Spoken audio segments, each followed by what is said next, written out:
So welcome. Um, I'm excited. I imagine you're excited. It's time for the NADRO course. So let's dive into it. You will likely learn things in this course you previously thought impossible. Now, I know that there are some prior students of mine in this course as well, and they could attest to that, and they do attest to that you will learn things, learning this methodology and studying whatnot, that you maybe thought was impossible beforehand. And I'm just serious about that. And it makes me happy. It's an awesome thing, and it will make you happy, and you're going to feel good about it. Some housekeeping. I think you guys know the general format. Mondays, like today, we kick it off. I teach you the content, the topic of the week. Okay. That will be, you'll be given a directive, something to focus on. Tuesday, Wednesday, Thursday, and Friday sessions. And I guess the following Monday, right? Because we wouldn't talk until after the close Monday. So Tuesday, Wednesday, Thursday, Friday, Monday is your 5-day trading week now. You'll get nightly reports from me. Those are going to be, again, focused on the topic, right? It's not just going to be like, well, the S&P went up today. No one cares, okay? The topic, the concepts, and the lessons learned day to day from markets relative to them. And then Friday, as you know, that's really where we'll interact the most. I will hold off on questions on Mondays. Fridays will be where we get to questions and whatnot. Now, we will have some more for you in terms of questions, in terms of interacting with each other. And that's going to be the community. And we're going to talk about how to use that, after you hear the lesson today and you want to talk about it with others and start to put questions out there and discuss things. We're going to use the community for that. We're going to create a special place to do that. What to expect? A little bit more of what I said. Learn a concept on Monday. And I'm going to make a request. You all have access to the community now. You can see all the different advanced things with order flow and whatever that people are doing and using. No doubt you're already trying to build out some chart books and get on board with those things. Stop it, okay? Please. I've warned you ever since you got the first sign-up email from me. Stay with me, please. Let me guide you here. Don't try and jump ahead. Don't try and get advanced. I want you to learn this as best as possible. And I'm going to request, and I've thought long and hard about it, and I'm going to request that you trust me and stay with me on this as we go through it piece by piece, because you can't just get a brain dump from me and then just internalize it and go use it. It's not going to work. We need to get repetitions in. We need to spend time with concepts. And that's why we're taking this approach. Get as many reps in each day as you can. That could be through using multiple markets. That could be through you just trading and doing the exercises we might ask you to do each week. That might be using market replay. Even for those of you, we have some people who are going to pretty much miss all the live sessions. They're going to just watch the recordings as we go along because of conflicts and time zones and things like that. That's fine. Use market replay. Go back through and look at the sequences, right? Read the nightly reports. That's another way to get more reps. That's ultimately what that is. It's having a pro tell you, here's what I saw with regard to the topic, and allow you to maybe even go back and study those sequences again from now a fresh set of eyes, if you will. Get your questions answered on Fridays. Use the student community. We'll repeat this each week, and each week we'll advance. We'll build upon concepts. We'll work to put it all together, and it's going to be all good. After the course, this is important, right? A lot of times I think you make a transaction, if you will, you purchase some education, whatever it might be, and you kind of like, well, that was great. What do I ultimately do with this? Not here, okay?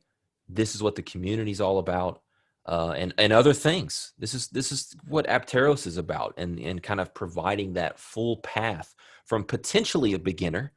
We don't really cater to beginners that much. There's so much good free content out there. You work past the beginner stage a little bit on your own, and then plug in with us here. Keep getting reps, keep developing.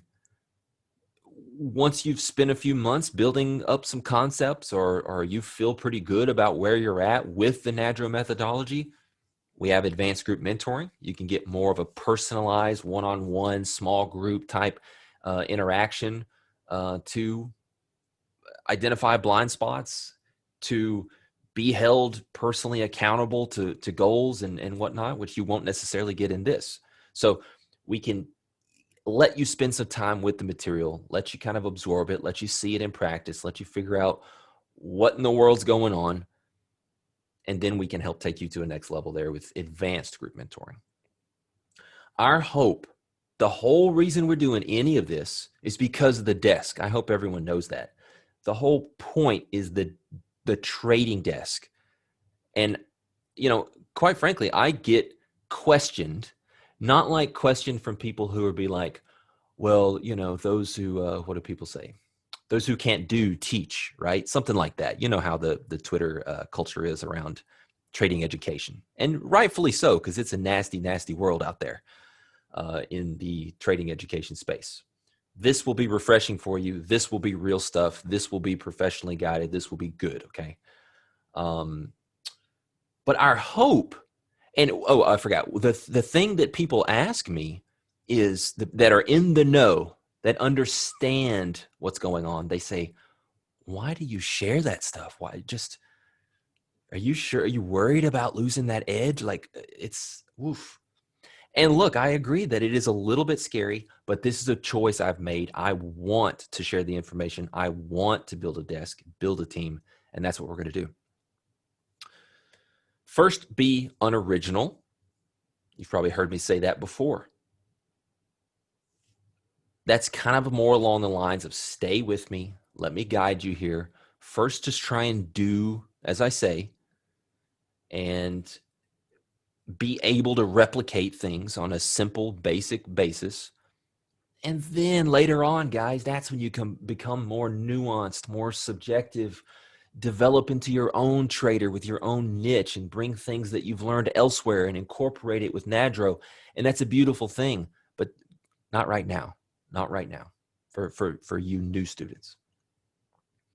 Most of your success, most of your development, most of your improvement will come from work done outside of trading hours. Not by clicking the buy and sell button 10 minutes after the open. Okay? It's very, very important to realize. Pyramid of trader development. Okay? What is going on here? I think the ground that it's built on, if you will, is really just kind of basics, right? What is a bid? What is an ask, right? What is a candlestick? That's not what we're going to cover here. Those are things that are easily attainable at no cost all over the internet. But what we start to build our pyramid of development, and ultimately what we're striving for here, is consistency. That is the goal. It's not to win on the next trade. The goal is consistency. We're going to talk all about how to achieve that. But the first thing we start to build are really what I refer to as some frameworks. And one that we're going to begin with today is the mental framework. And then, we might even make this the next level. There's all kinds of different ways to draw this. In fact, let's do it. Then we're going to build on that with market framework. We're going to talk.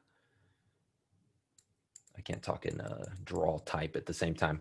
We're going to talk more about how these things work together today and as we progress. Then we can begin to apply some tactics. right? The market framework really tells us like how to see risk reward and how to see where the best opportunities are. And then tactics is about how you exploit those opportunities really, right? And then beyond that, even more granular, I think, is order flow, right? How do you see inside the bars and get even more granular with your tactics and whatnot within the context of market framework and things like that. And then the pinnacle of trader development and working towards consistency is work and development. That's the pinnacle, right? It's actually all the things that go into, like I talked about, outside of trading hours, journaling during trading hours, keeping a log, keeping a journal, keeping statistics, doing reviews, all that type stuff is really the pinnacle of development. A lot of this stuff is information that you can now essentially head right on up here and keep working there.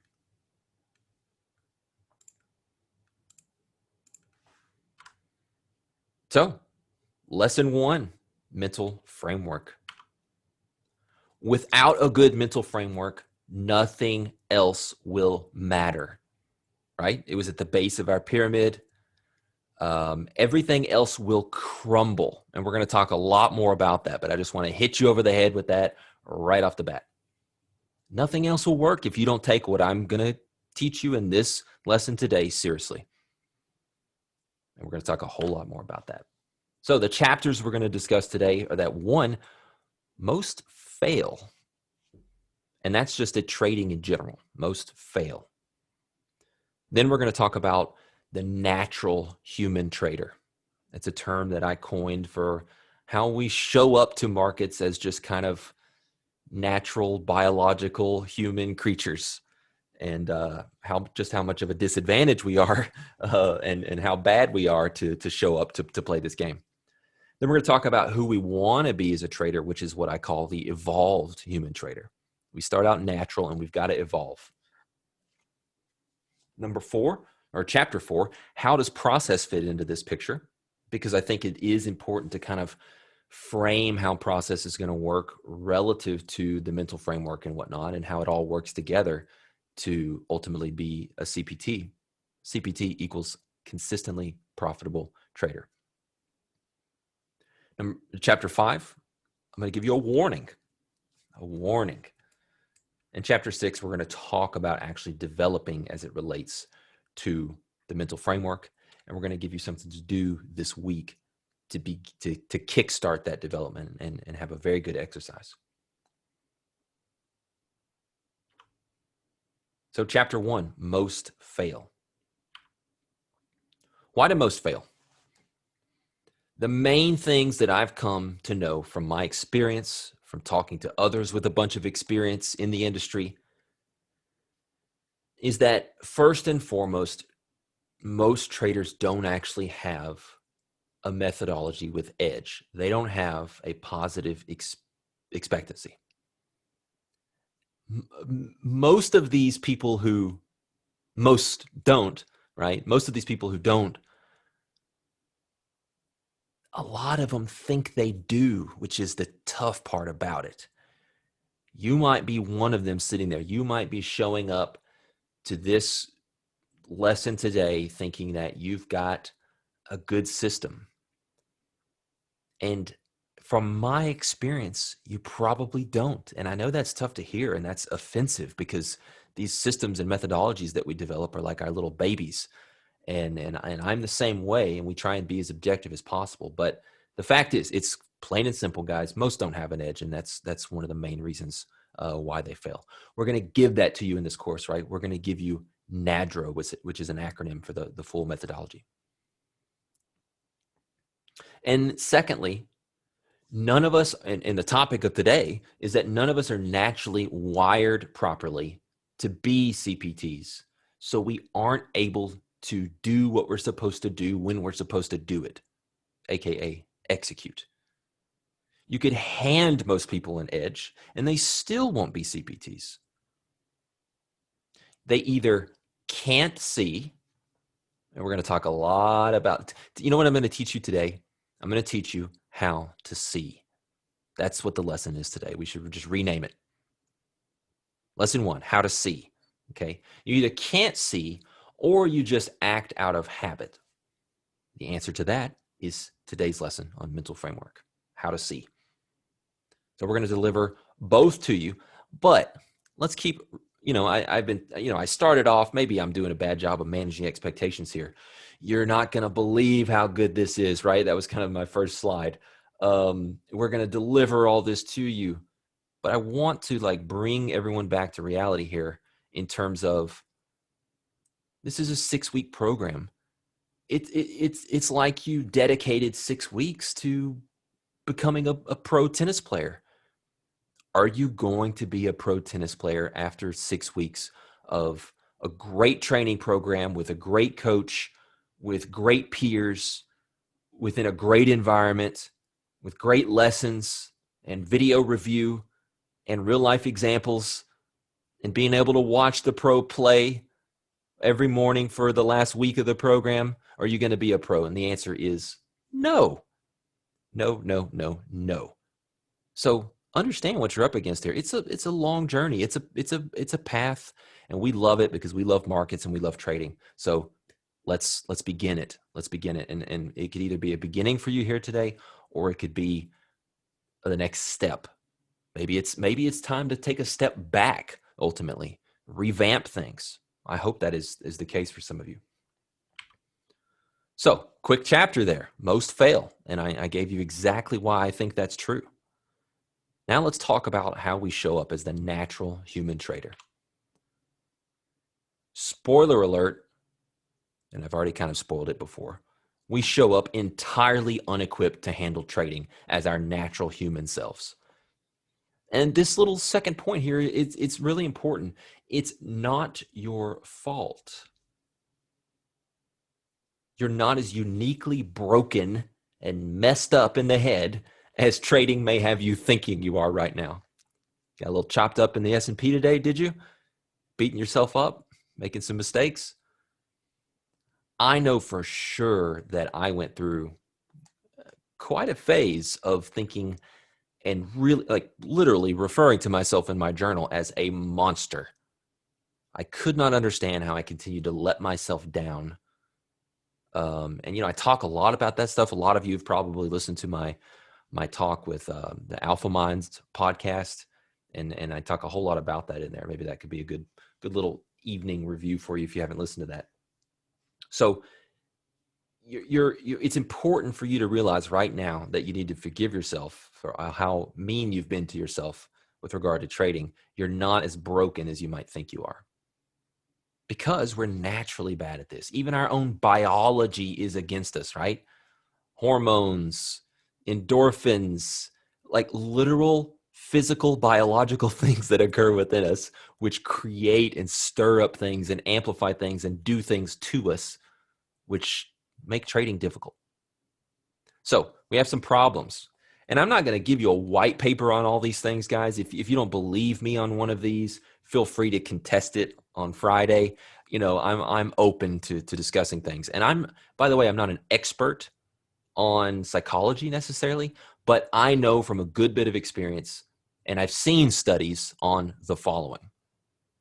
People make mistakes under pressure, right? An archer who shoots for practice can't miss. An archer who shoots for a pot of gold sees 2 targets, okay? People make mistakes under pressure.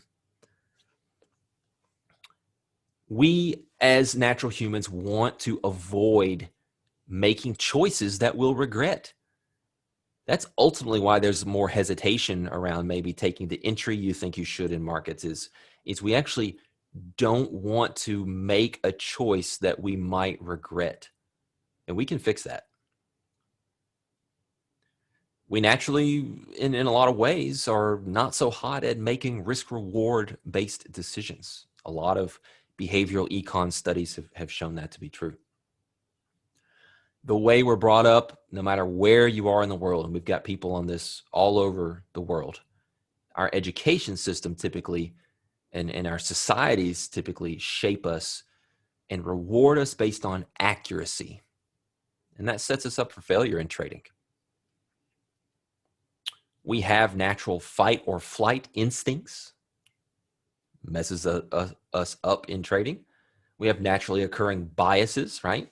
And I think a lot of biases actually help us in some areas of life. I know that, intellectually we think all biases are bad, but, recency bias probably keeps you alive in the woods. Like, that last interaction with that bear didn't work out so well. Not going to do it this time. We have natural emotions in which high stakes increase specific parts of the brain activity and amplify those type situations and make it difficult to think, to see. And we absolutely, in all areas of life, exhibit discomfort avoidance. We're creatures of comfort. There's a reason that's a phrase. We do not seek out naturally. We do not seek out discomfort, even though that's typically a best practice, I think, in a lot of ways in trading and life. Go towards it, but that's not natural. How do these issues show up in our trading? You guys probably don't need me to tell you this slide. You probably already know that's why you're here today, but let's go through them quickly. We see the markets as trying to hurt us. The market is this adversary that's against us. It's me versus the market. They're trying to take something from me. I'm going to take it, right? We don't see the opportunity at the hard right edge. If we were all in a room here, I'd say raise your hand if you've seen an opportunity after it already came and gone, but not able to see it in real time, right? A lot of these problems make that to be true. We're not able to execute properly early entries, late entries, even though you know what the right entry is. Fear-based entries, fear-based exits, violating rules we set. We freeze, we don't pull the trigger at all. We pass on good trades. We get into moments of revenge trading. We get on the hamster wheel of looking for the next holy grail, or we're biased based on what worked last time or didn't work last time, and we tweak things. And as you know, so much more. So we don't show up in a good spot, guys. Let's get to some magic here. Ultimately, the problem is that we either, one, don't see things for what they are because of our natural wiring, and or two, we take actions purely based on an impulse, a reaction, a feeling, an emotion based on those things. And or number three, we aren't awake enough as we trade, and we're taking mindless actions. So we can't see things. We can't see the real truth. Emotions and feelings rise up in us and cause us to react to that, taking actions based on those type things. Or we simply aren't awake enough, and we'll talk about that, and we're kind of mindlessly doing some things, which ties in closely with the second point, but is a little different. What are we going to do about this? Are we going to have more willpower? Traders, one of the favorite trading terms is discipline. Buckle down, buck up, work harder. That's what society will tell you, right? Look at recent examples of what would have worked. And again, get into this hamster wheel of changing our methods. There is a better way. I'm just going to toss this first little piece out here real quick. We'll refer to it later in various forms. But at first, we have underlying beliefs. And then there's a stimuli, right? Something happens, which causes natural emotions. And maybe there's an impulse, right? Which is a thought or want to do something, which leads to an action. So just going to plant that real quick, and then let's move on. Discipline is great, but it's not the answer. Discipline is about kind of battling self, I want to do this, but I'm going to be disciplined.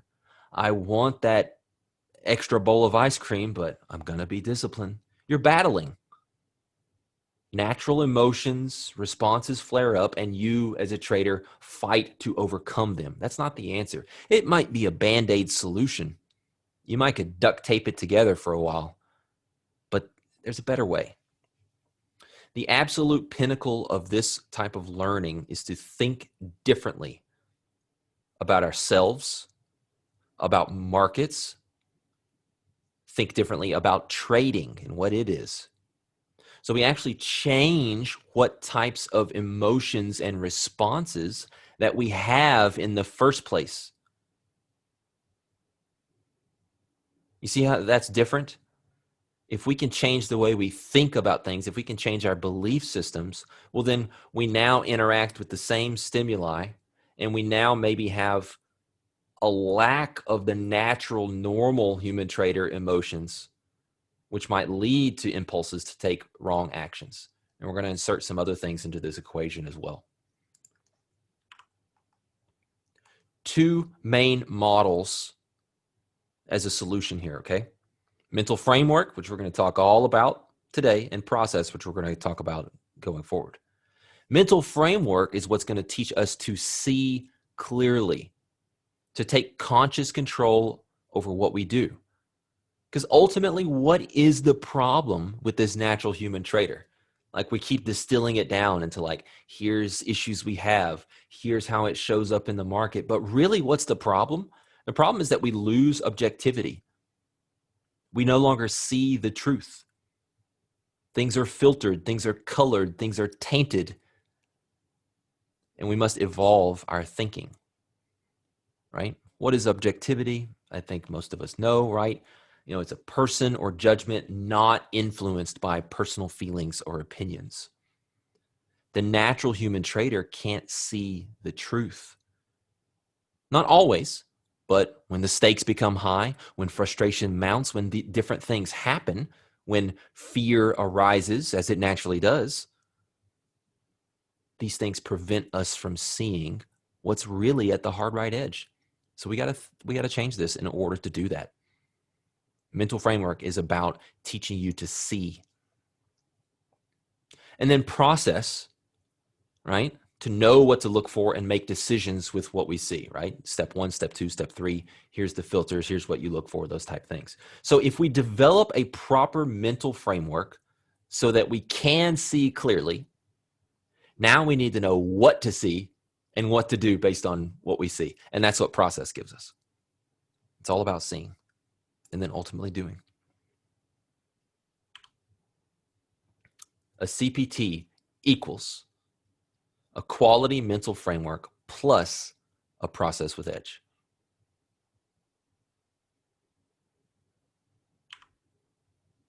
So we're wired wrong. The answer is to not be more disciplined. Ultimately, being objective is what we're after. We naturally fail to see things clearly. We lose objectivity. We have to change our beliefs. We have to change about how we think about trading.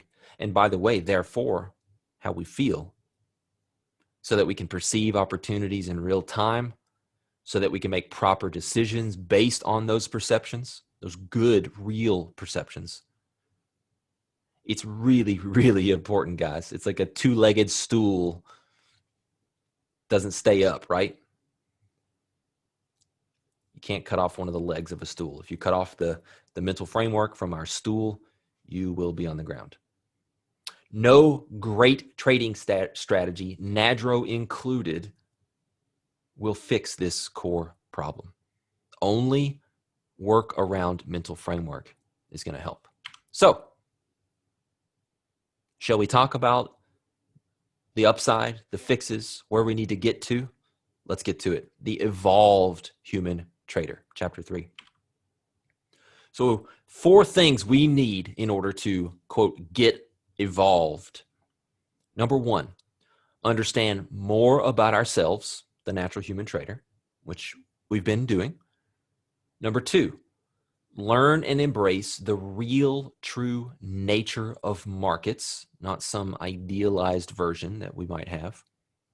Number 3, realize what trading really is, not some idealized fairy tale version of that either. And number 4, be mindful, be self-aware. Learn about ourselves, learn about markets, learn what trading is, and be mindful. Those are the 4 things we're going to need. So we're going to start with 2 out of 4 because number 1, the natural human trader, we've already become well versed in. So the nature of markets. We can understand them. It's true. That's kind of what I meant on that first slide. Like, you're going to learn things in this Nadro course you might previously have thought impossible. So don't let some non-directional options trader tell you that it's literally impossible to time markets or see moves as they unfold or before they unfold. It's not true. But here's the kicker. We can never predict them with any certainty whatsoever. So are we wasting our time here? What's going on? Why is that true? Why can we not predict markets with certainty? And this is important to believe and to build a belief system upon, guys. So here's one irrefutable, undeniable, unquestionable truth. Anything can happen at any time. And we're specifically talking about in markets here. Anything can happen. Flash crash, okay? A global news event. Some Bridgewater, hedge fund, pension fund, whatever, decides to get really aggressive with their orders and starts moving the whole market. A single large trader might get aggressive or put up some huge size or something, and then the algos react to that, and other momentum traders pile in and react to that, and then other people stop out and are in a reaction to that. It's like a butterfly effect, right? Just because one large trader did something substantial, right, that affected the market. Or anything else can happen. Anything can happen. And it's true. You cannot deny this. There is no magic formula to the markets that just predicts things with any degree of certainty.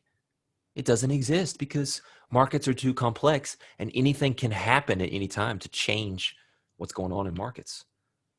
It doesn't matter how good your analysis is, Nadro included, how good your setup is. Anything can happen to disrupt what otherwise would have been that wonderful trade that we had planned for. So we simply can't predict markets with any certainty. This means that what we're dealing with here is a high degree of randomness in markets. I know randomness is a very complex topic, but when I say it, I mean it like the guy from Alabama, I am. Okay, just simple randomness, not the complex stuff that you Taleb people learn. Just stuff that you can't predict. That just anything can happen, and there's no way of you knowing it. Just basic definitions of randomness.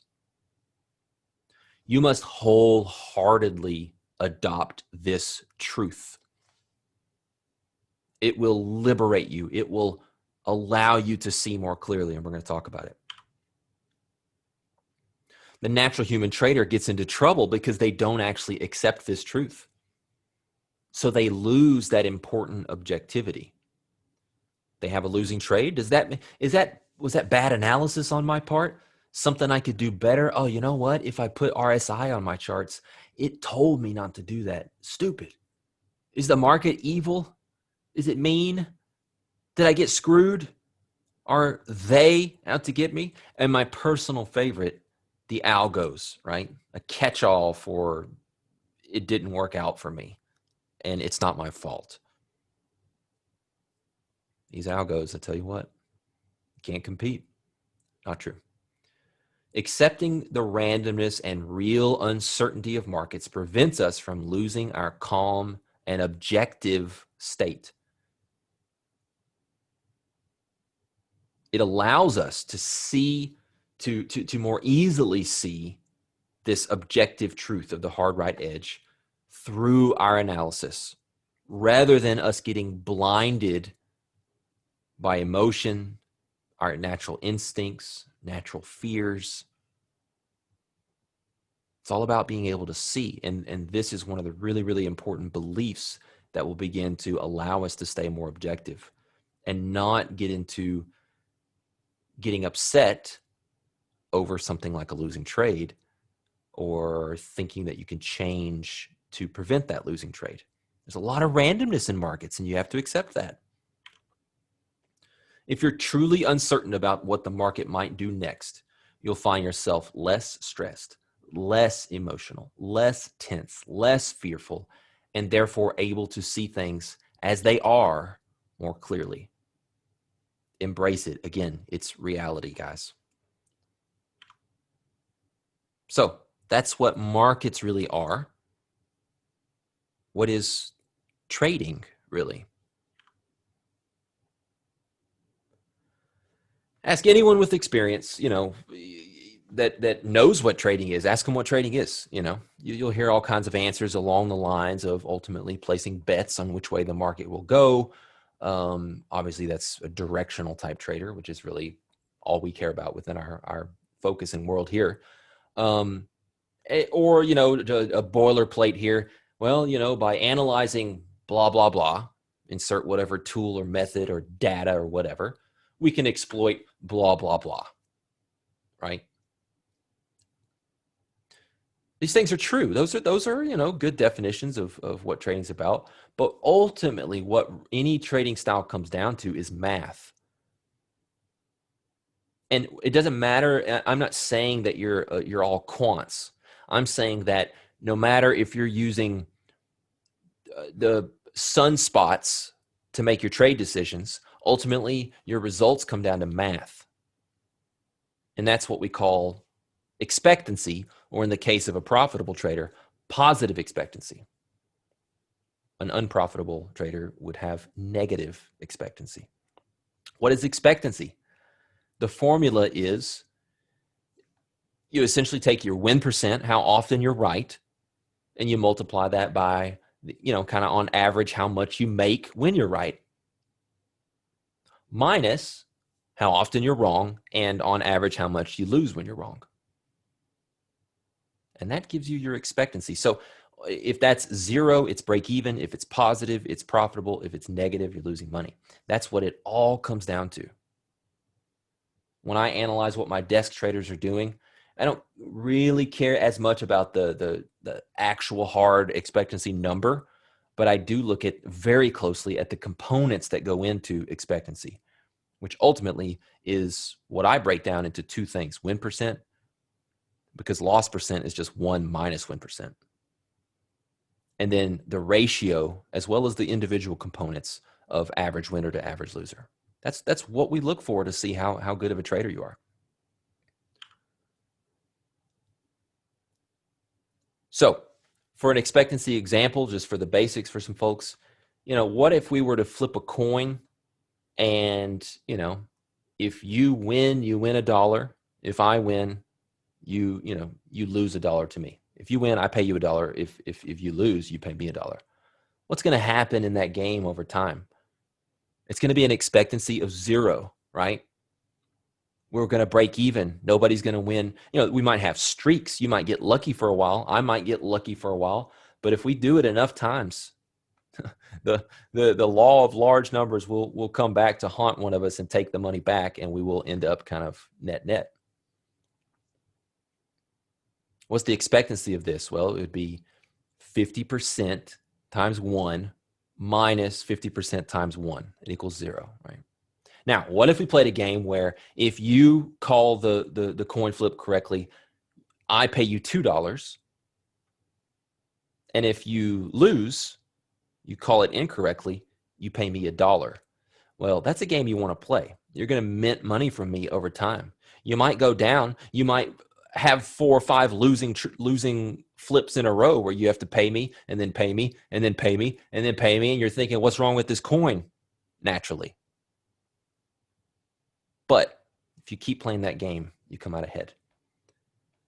And kind of a little side note here as we talk about expectancy and the things that go into it, I strongly suggest that you focus on risk reward, shaping the risk reward of a trade so that you shape and mold that average winner compared to your average loser. skew this in your favor, right? People refer to this as asymmetry. And then really let go of the outcome. Don't worry as much about win percent and accuracy and being right. And we're going to talk a whole lot more about that.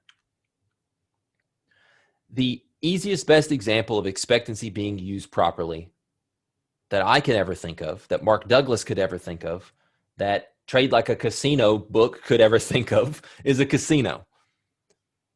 What do? They design a game. They understand the expectancy, right? The win percent, that type of stuff. They set rules to manage risk. And then what do? They focus on executing well. They focus on making sure with a pit boss and security and video cameras that the game is played as it should be, right? That no one's cheating them, that there's, no weird stuff going on, and the rules are followed. And they train their employees and all that kind of stuff so that this game gets executed properly. And then lastly, they understand beyond a shadow of a doubt that sample size matters. Remember when we were talking about flipping a coin? Even if you won, let's say that I said, okay, it's me and John. John, if you call it right, I'm going to give you $10. If you call it wrong on the coin flip, you owe me $1. That's a game you're really excited about playing. But guess what?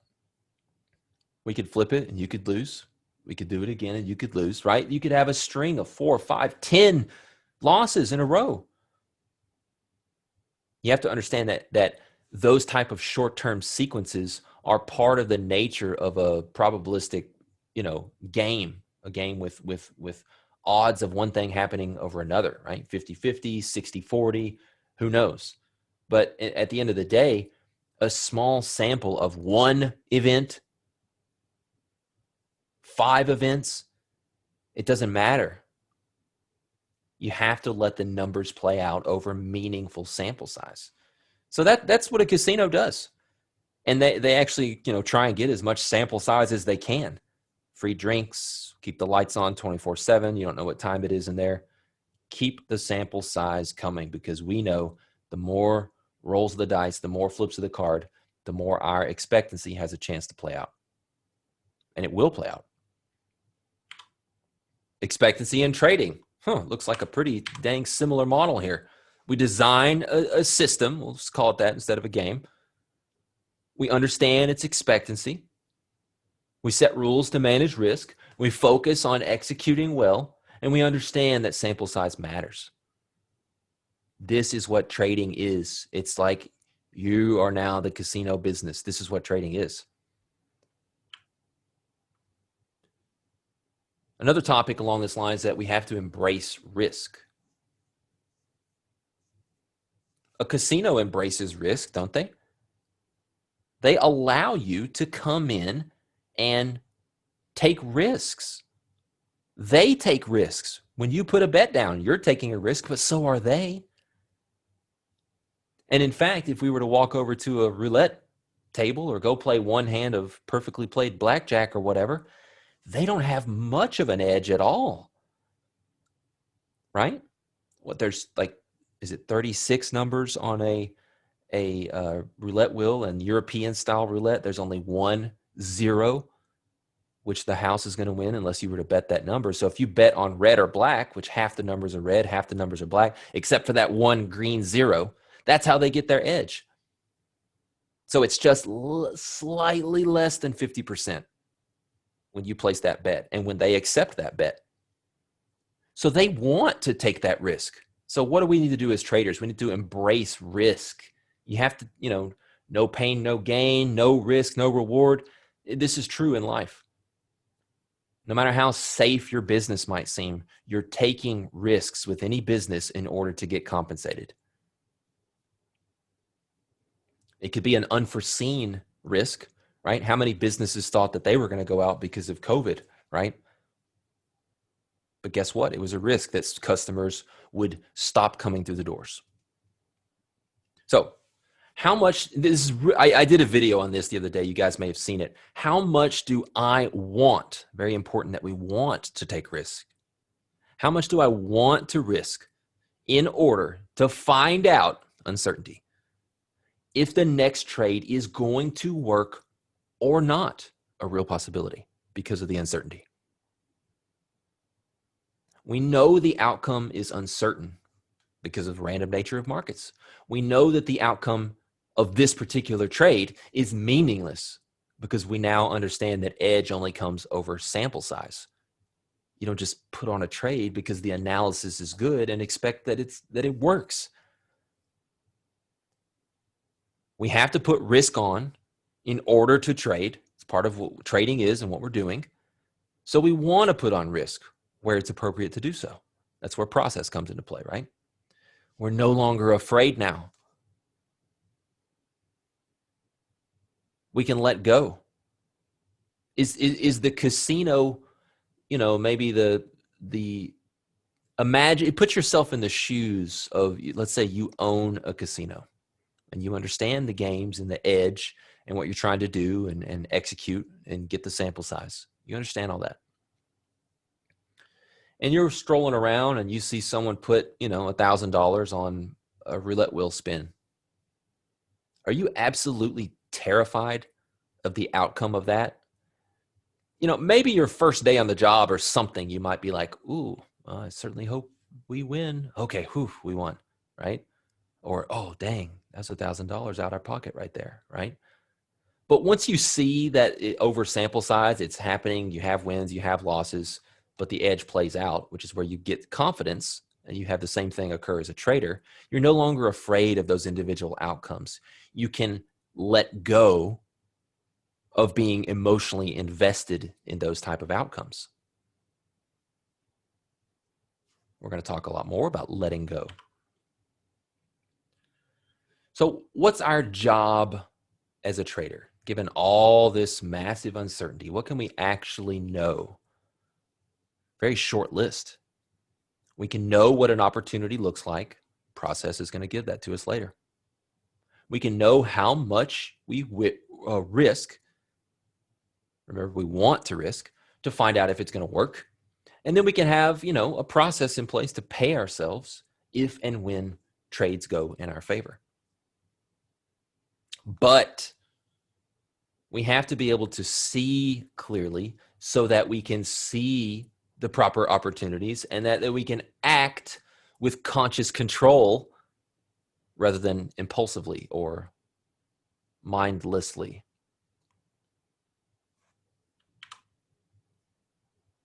Speaking of being mindful, chapter 4.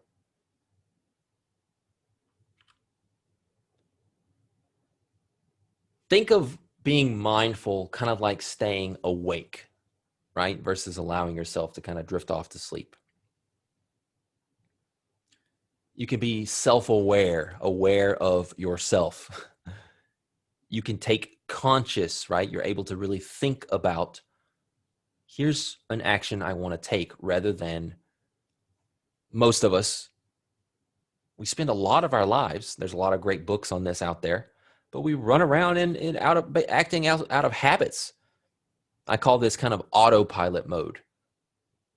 You get sucked into a short-term chart and you start looking at like little bitty blips and order flow. And then next thing you know, you're in a trade and you really didn't consciously think that through.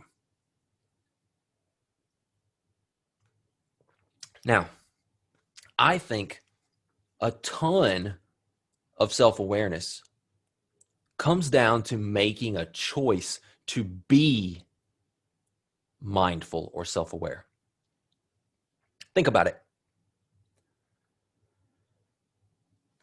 Are we gonna, let's say that we're in a high school gymnasium and there's been a sad event in the community and we have a moment of silence. Are you just gonna burp really loud during the moment of silence? Because I wasn't really thinking, I wasn't self-aware. You'd have to be a little off for something like that to happen, right? But if you're maybe you're sitting around in your sweatpants trading and you don't really, there's no one else around you or whatever, you might burp, right? I do. So, are you going to go on a first date and sit down with this beautiful person and you're really interested in them? Are you going to kind of forget and start picking your nose, right? These are kind of crude examples, but I think that you might relate with them and they might stick in your memory here.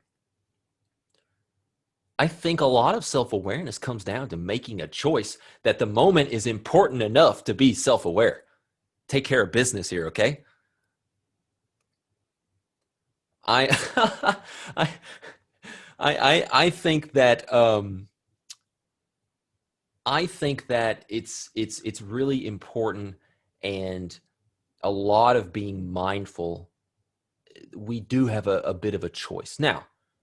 We could get complex here. We could talk about emotional intelligence and being self-aware and developing self-awareness, which we will. But I just want to say right off the bat that before we get to any of that stuff, I think you have a choice. And I think you can do a better job just by wanting it bad enough.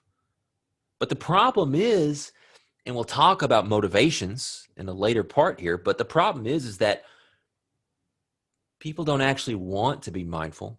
They want to win the next trade. So motivations are important here. I'm asking you to make being mindful a priority.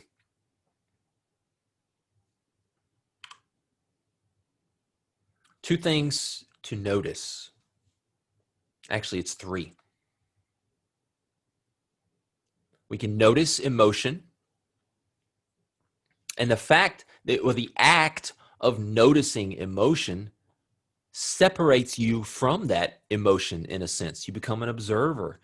You can form judgments as to whether your potential actions, remember that little belief systems, impulses, remember that little sequence of events?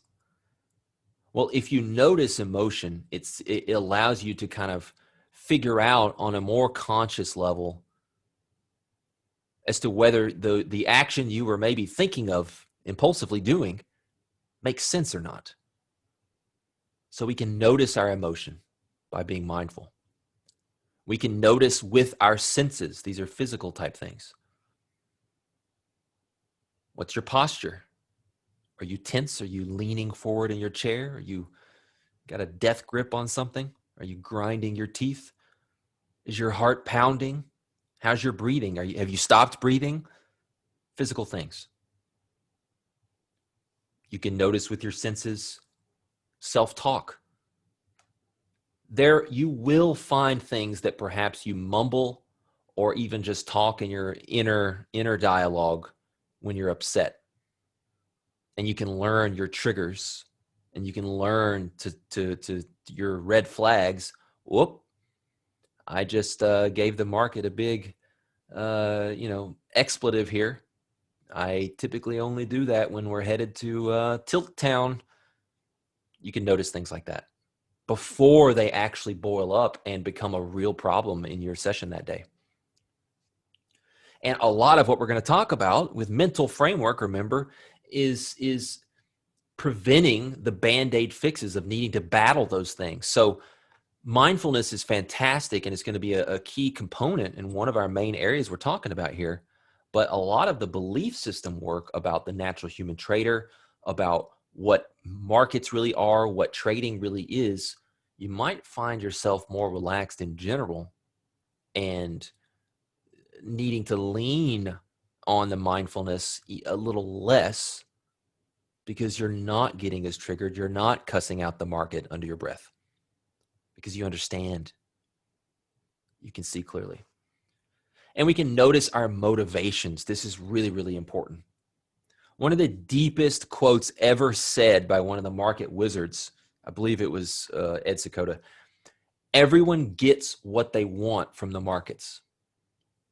And I alluded to this just a couple minutes ago around what's your motivation, right? Do you want to be mindful, to be self-aware? Or do you just want to play the gambler's game of putting your hopes and dreams on the next trade? Everyone gets what they want from the markets. So you need to be very aware, both on a macro and more so this conversation, a micro level, noticing your motivations, right? So, if you find yourself wanting to get long, where you just stopped out of a trade and maybe the thesis was convincingly violated and invalidated, and you now find yourself wanting to just hop right back in, well, the motivation for that might be just because the market just took something from you and you want it back, right? You're uncomfortable because you're down. The market just took $1,000 from you. You want to remove that discomfort. You want to win. There's all kinds of motivations we might have other than trading well based on our process.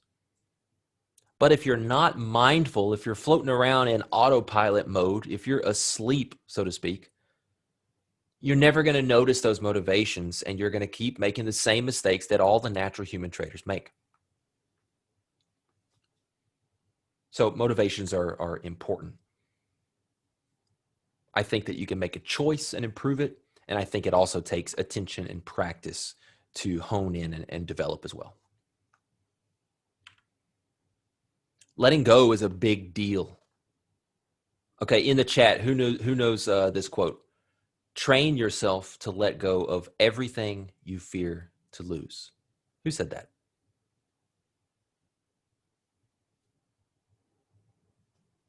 Okay, if it takes long enough, I know you're all Googling it and getting the answer.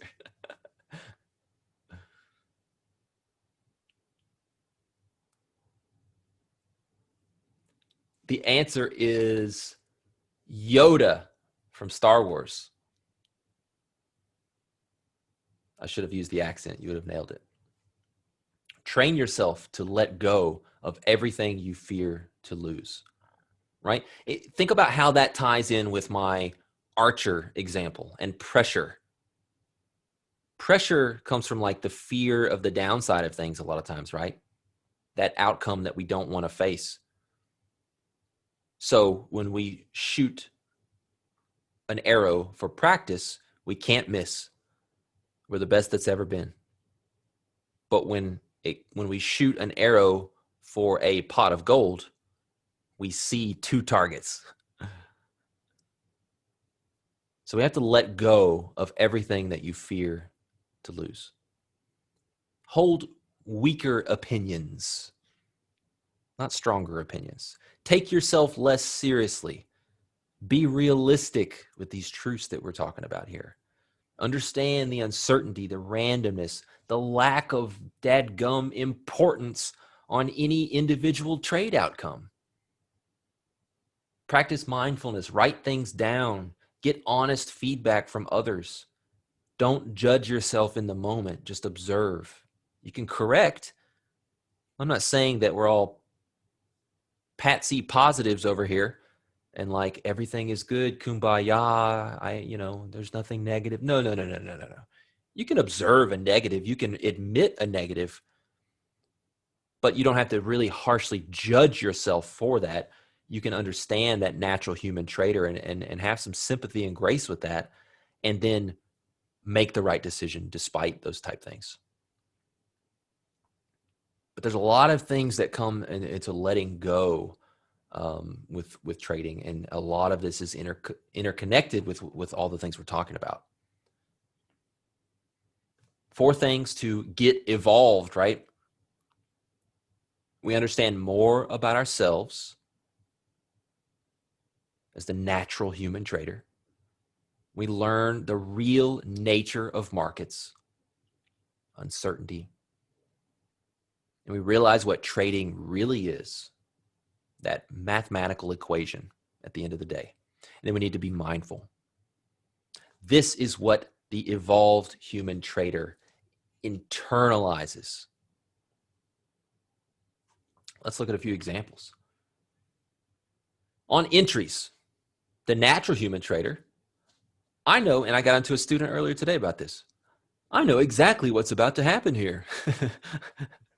What are you setting yourself up for there? You're setting yourself up for failure in the sense that you now create an environment where if what you thought to be certain isn't, there's cognitive dissonance, and now all of a sudden your judgment's all clouded and maybe you're pissed off and you can't see. Today is about learning to see. So a natural human trader says, I know exactly what's about to happen here. The evolved human trader says, I really have no clue what's going to happen next. And quite frankly, I don't care because I understand how trivial it might be for me to get worked up or really invested and care so much about what does happen next. Natural human trader might say, oh, I don't want to miss out on this. It could be huge. The evolved human trader might say, I'll monitor for what I define as a trade opportunity. If I get one, I'll take action.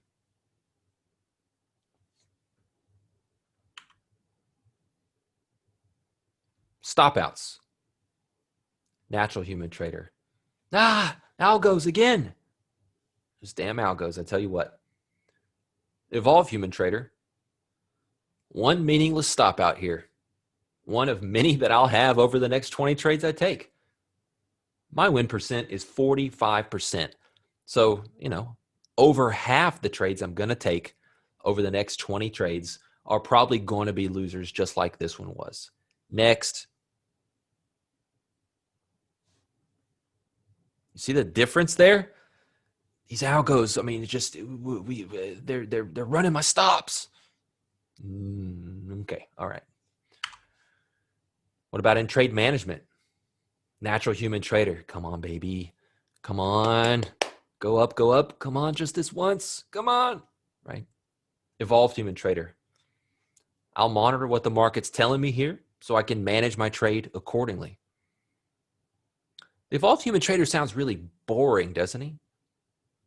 Sounds like really quite a dull person. What do professional poker players say that the game becomes to them? What do a lot of the best traders say that the game becomes? It should become more boring, guys. We're not in this for a rush. If you're in this for a rush, it is not going to work out nicely for you. You want to be a professional? That's what I'm here to teach you. What about exits? Natural human. I'm taking profits here. Last time I didn't do that and I really got burned. I'm not going to let that happen again. Right? I mean, I laugh at this, but I mean, maybe half the people on this call did that today. Like, I don't know. And I'm not judging. It's just, it's funny once you get to higher levels and you can look back on what you used to be and you can laugh. The evolved human trader might say, I'll exit when I'm supposed to, when my process tells me. What happened on the last trade has no bearing on this one.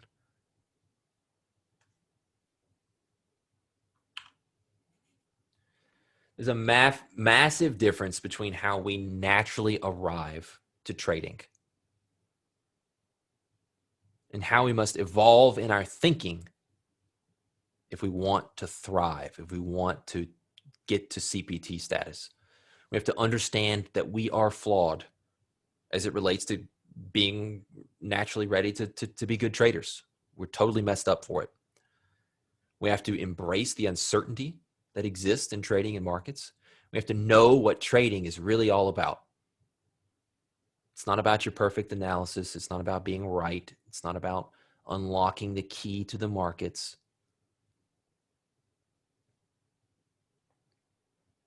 You have to, I really like this analogy of like this steering wheel that you as the natural human trader are just have a death grip on both hands, 10 and 2, white knuckling this steering wheel, and you think you're driving the trading car with all your anxiety and wanting and rooting and cheering and cursing and all this stuff.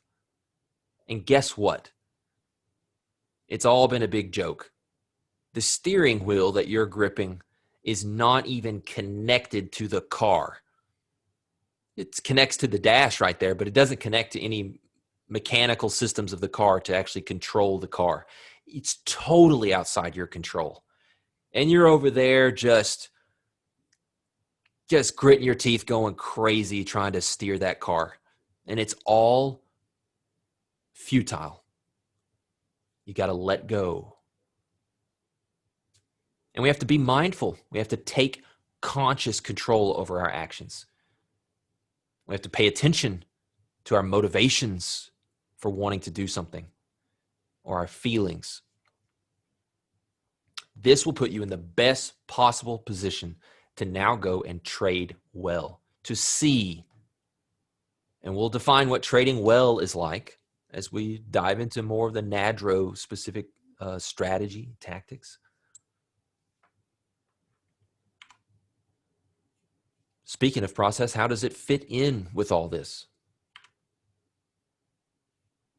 Remember, a CPT equals a quality mental framework plus a process with edge. Ultimately, that's pretty much it. That's how it fits in. What is process, though? A series of actions or steps taken in order to achieve a particular end. The problem is the motivation behind people's particular end, even though they think they're process-based. What's your particular end that you're taking a series of actions and steps for? Well, it needs to be to trade well. What is trading well? It's wanting to take risk where you're supposed to. That's what trading well is.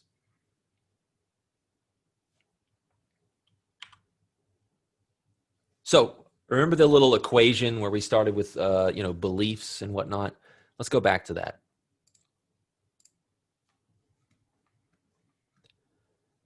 We first have, actually, let me draw it from kind of the bottom up. We first have beliefs. And you could consider these underlying beliefs, right? But beneath the surface, kind of. That's kind of how they operate. And we've got to put in work to fix these for trading. And we need that so that we can see clearly. Remain objective, right? And what happens is that something happens, right? Let's say there's some external force, right? Event or whatever, which gives us what I call an impulse, right? It could be an emotion, driven by an emotion at least. It could be an idea. It could be a feeling.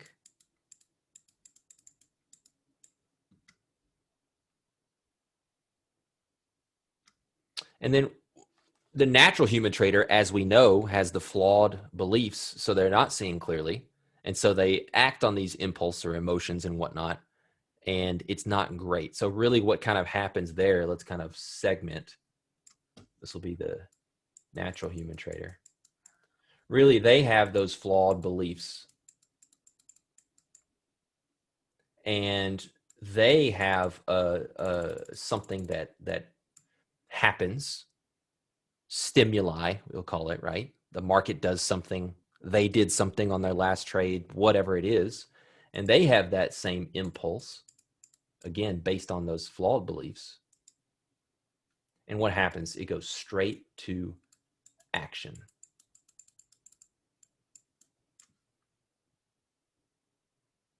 So now come back over to me with the evolved human trader. We have better beliefs so that we can see clearly. And then something happens, which we get an impulse or an idea or a thought to do something or whatever. And then what do we do? We're mindful.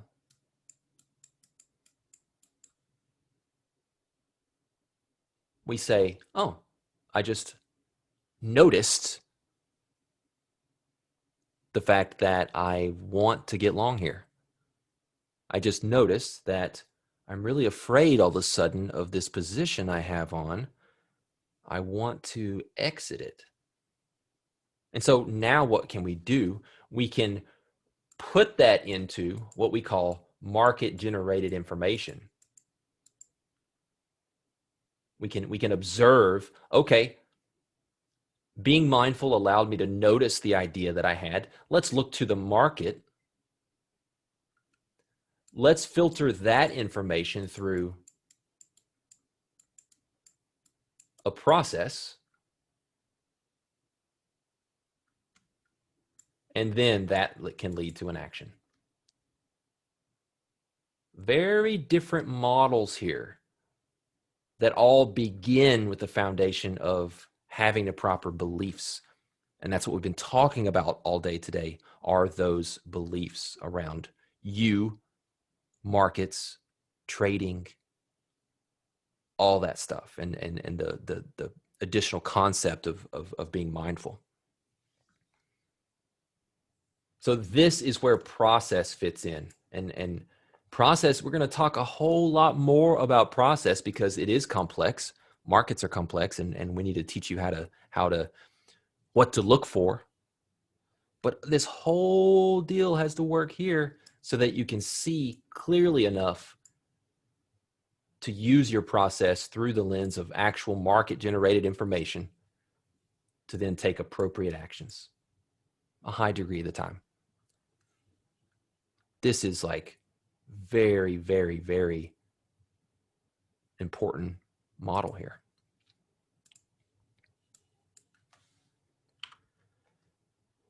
So I just wanted you to understand how process fits into the equation. It's not really what we're going to talk about all day today. Remember the twofold fix: mental framework to see clearly and be mindful of our actions, and then process in order to know what to look for and what to do about what we see. So we're going to talk a whole lot more about process the rest of the time, but we're going to continue to refer back to mental framework. Warning: you will not walk away from this talk enlightened and automatically become different. You won't just go from natural human trader to evolved human trader. Number two, warning: you still might think you have mental framework all solved now, and you know how to really think differently now because you're sitting there, wow, Merritt, this is not great. This makes sense. I've got it figured out. And now you're an evolved human trader? Well, you aren't. You might heed this warning and decide to heed the following, or just that past advice on number two, but then it's not much fun. You'd rather focus on charts. You'd rather focus on your entries and your indicators and cumulative delta when we start talking about that. And you're most likely not put in the proper work. And you will, in order to get to evolved human trader, you will be required to put in work on this. Even if you nodded your head during this talk, it's not good enough. The only way you'll get from natural human trader to evolved human trader is by sustained effort, giving a lot of energy and time to over sustained periods of time with consistency. It's the only way it's going to happen. So moving on to chapter 6, developing. Just kidding. Warning, you probably still aren't an evolved human trader even after hearing my warning. Now, mental framework, chapter 6, developing the mental framework. Frequent focus and effort sustained over a considerable length of time. I'm going to give you some things to do. We're going to talk about some stuff, but we could almost end the talk on this slide. You've got to just get in there. You've got to think about it. You got to journal about it. You got to focus on it rather than just focusing on the dang charts, guys.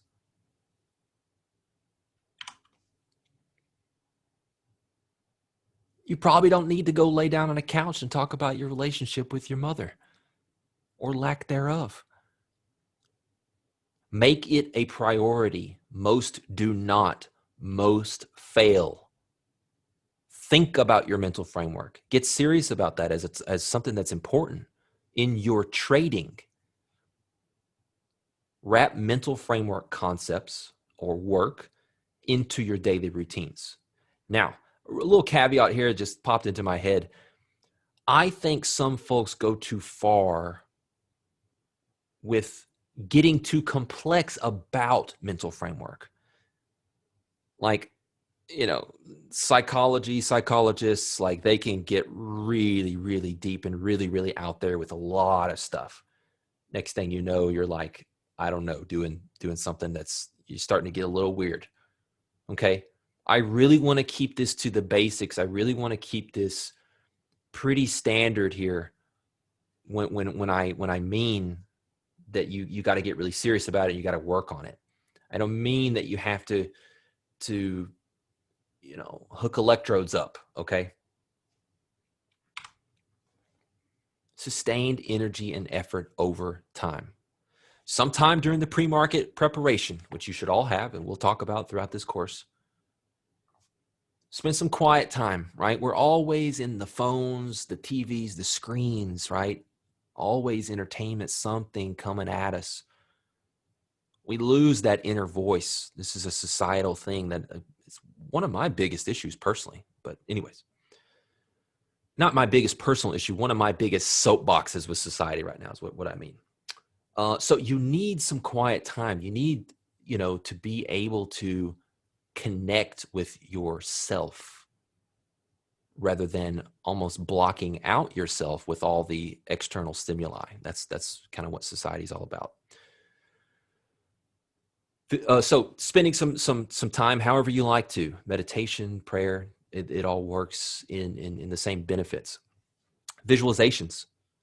These open up some pathways for success with all kinds of elite performers. Proven. Go look at the white papers. It works. Setting goals, and both trading and personal, I think can help with your awareness, because if you connect, especially like in a pre-market prep, with a goal or something, it can help ground you, right? Apteros. It can help ground you with who it is that you really want to be, and it can aid with that conscious choice to be a little more aware of what you're up to and not mindlessly do a bunch of stupid crap. Goals can help you with that, and connecting with them before you trade can help you with that. Self-check-in, right? It's kind of almost repetitive in a sense, but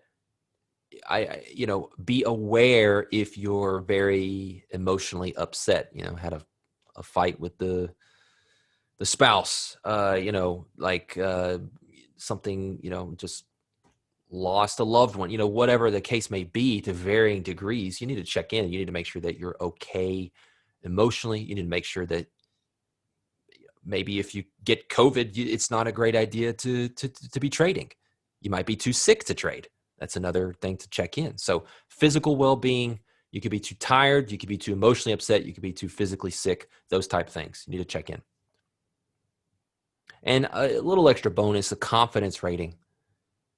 You've been beat up the past few days, feeling a little underconfident. Be aware of that and rise above it.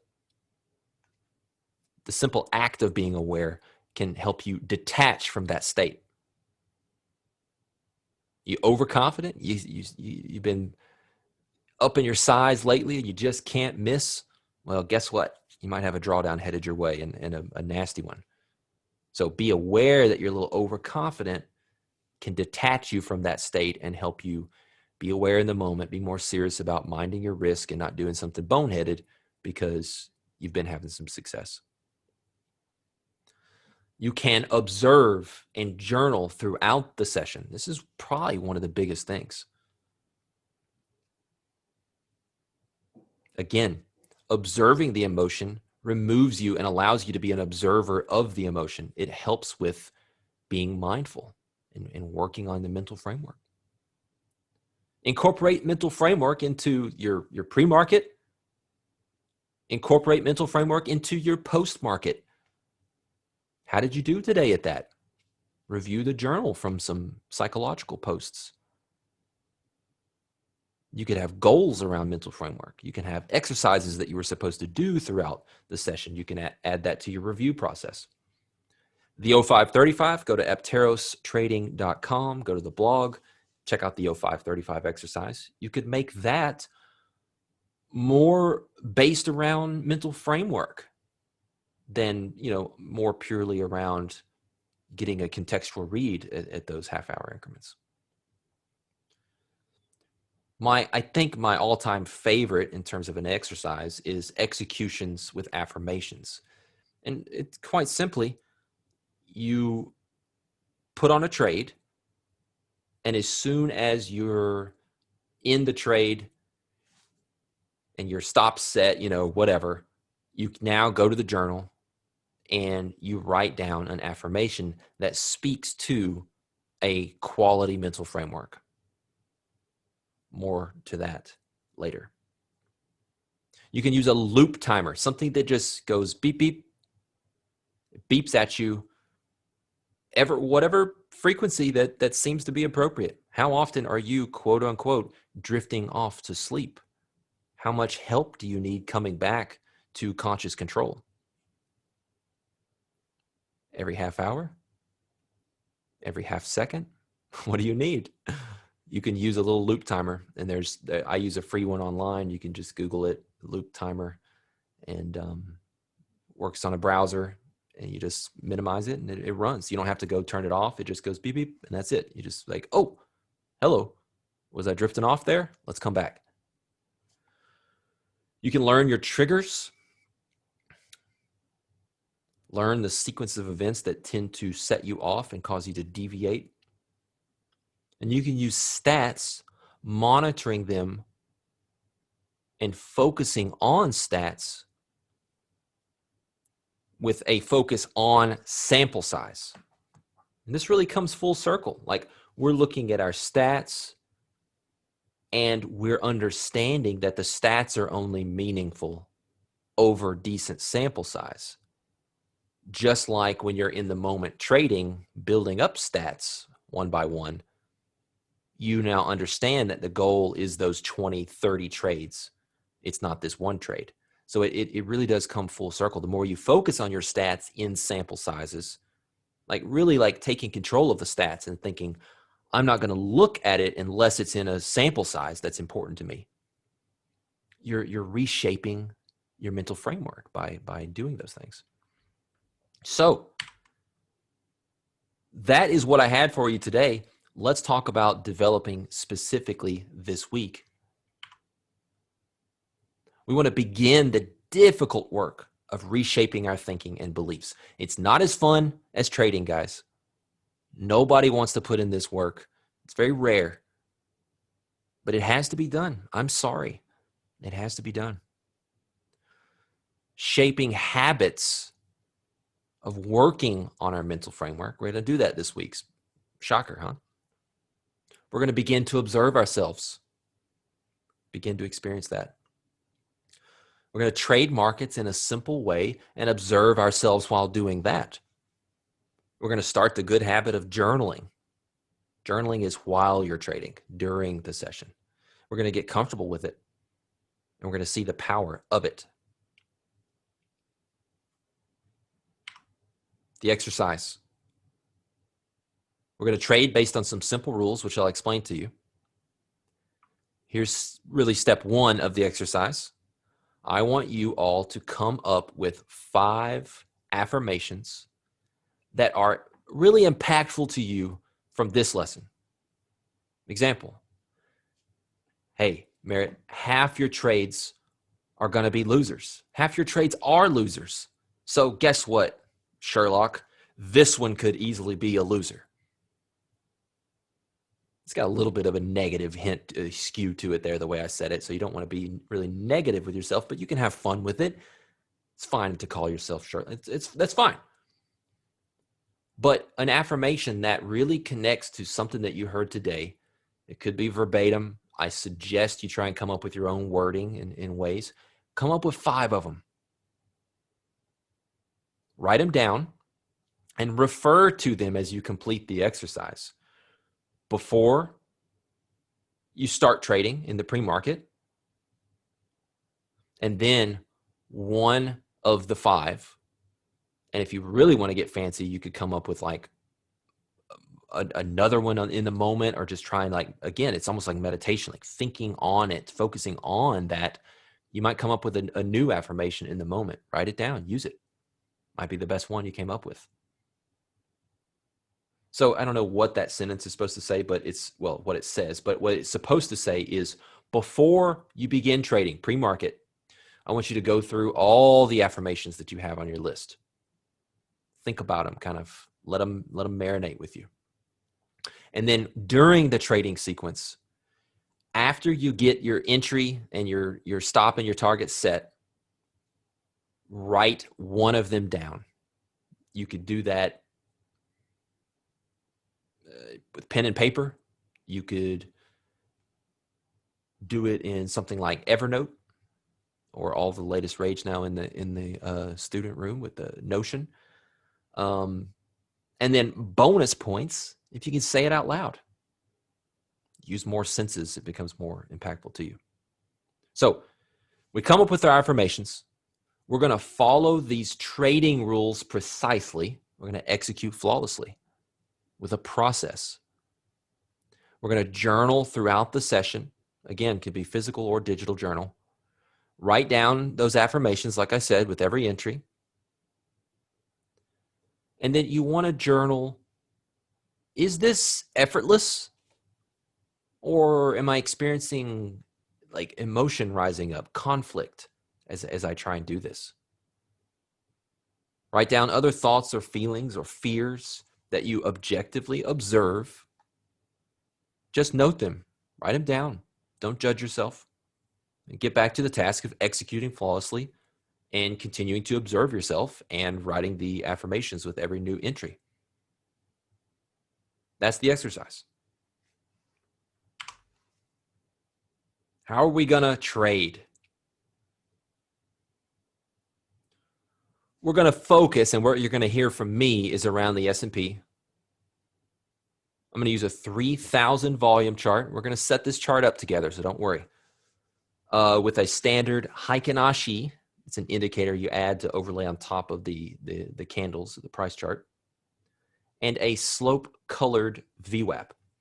If you use a software that can't do that, no worries. You could do all kinds of you just have to come up with your own way of giving essentially a trend filter, and you could simply use above or below VWAP if you wanted. And you're going to trade the following methodology, which you could already guess what it is. If the slope of VWAP is positive, and the past 4, this is to get long, by the way. So if the slope of VWAP is upwards, and the past 4 or more, at least 4 bars, have been Heikin Ashi down bars. We're going to explain this more. I'm just going to run through it here. And the current bar is now an up bar. Enter 1 contract long by market. Place your stop underneath the entry bar low and set a sell limit order for 2R. There's the formula below for what 2R would be for a long. I'll just say it in layman's terms, which is easier than looking at that formula for some. If your stop is 10 cents away, set a 20-cent target. For a short, same chart, same 2 indicators. If the slope is downward and the past 4 or more bars have been up bars with Heikin Ashi, And then you get a Heikin Ashi bar that closes, right? It's a down bar, confirmed. Sell market, one contract. Place your stop above the entry bar high and go for a 2R profit target with that formula.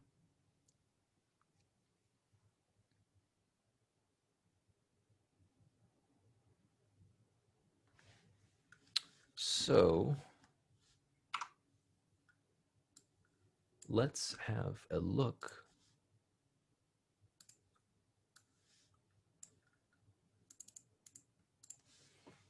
at a chart where I have this set up. And in fact, let's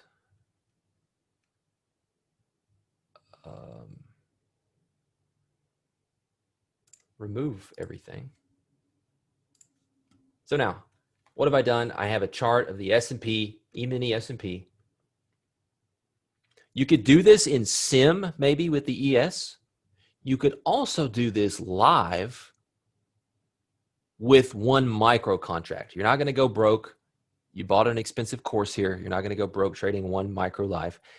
If you're comfortable doing that, do it.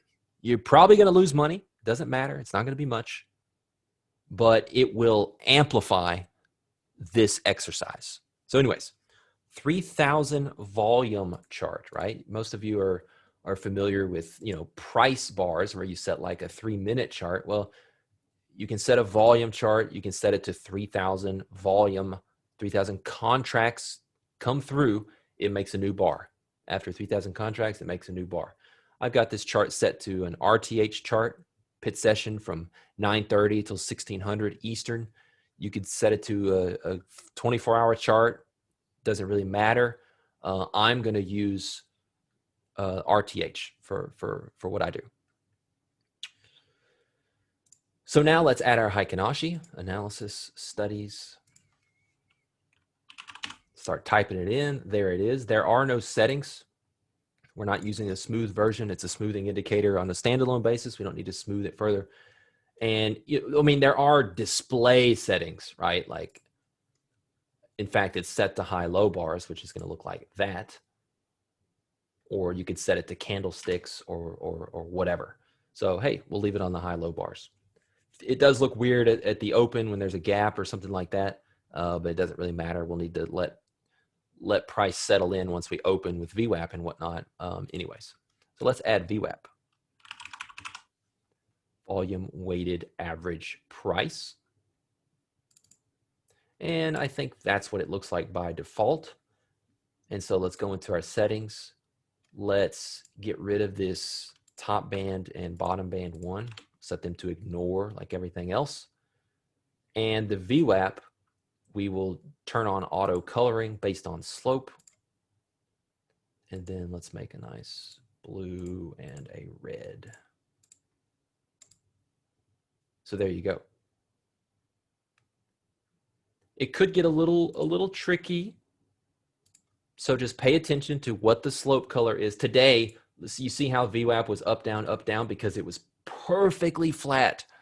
Perfectly flat. So one little tick up or down on these bars changed the slope of it. Doesn't happen a lot, but if you get a really choppy sequence, it's going to happen. Stick to the rules. If you may have been stalking a short entry because VWAP was sloped down and you're getting a pullback, and VWAP may begin to slope up by the time you get your entry bar. So it's not a valid trade.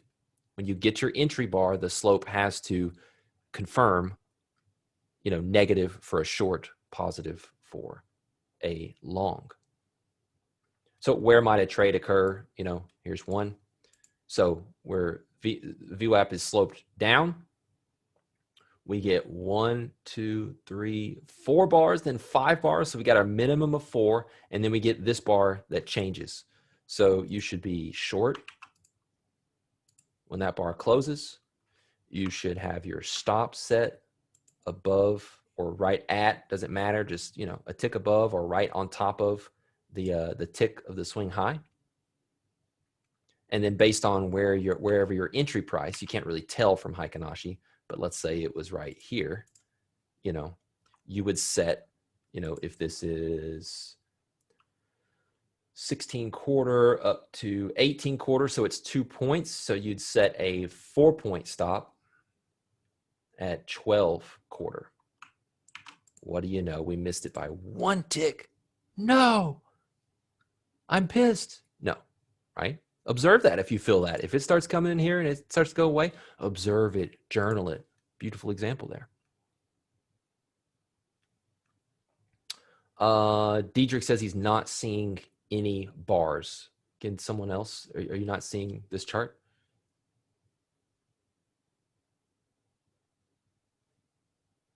Yeah. Sorry, Diedrich, you might want to, I don't know what's going on there, man, but it'll be good on the recording for you. And I'm sure you can understand the concept as well. We'll have it for you. So that is the exercise. That is the chart setup.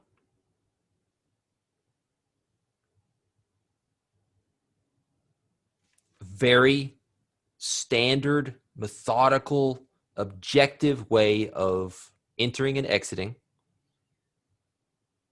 And it's going to allow us the freedom to experience a clarity around process, which we don't have yet with NADRO. But this is purely objective. It's a great process to just begin with so that we can observe ourselves as we attempt to trade well.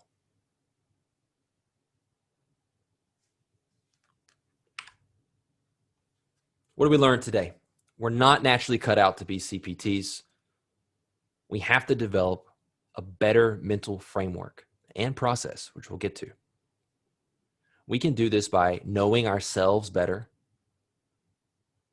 our nature, natural human traders, understanding markets and the uncertainty that they present, knowing what trading is really about, and then work and make a choice to be mindful.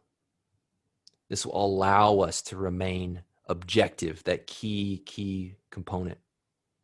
If we're objective, we can see the truth, the reality of what's unfolding. It's not going to be filtered by all the other junk. This allows us to also take control over our own actions rather than just mindlessly being on autopilot. Everything else that we're going to cover the remaining weeks ultimately hinges on our ability to do this with consistency, that is, right? You might get away with it for 1 or 2 trades, but then you're going to be making all these mistakes and your performance is going to absolutely suffer.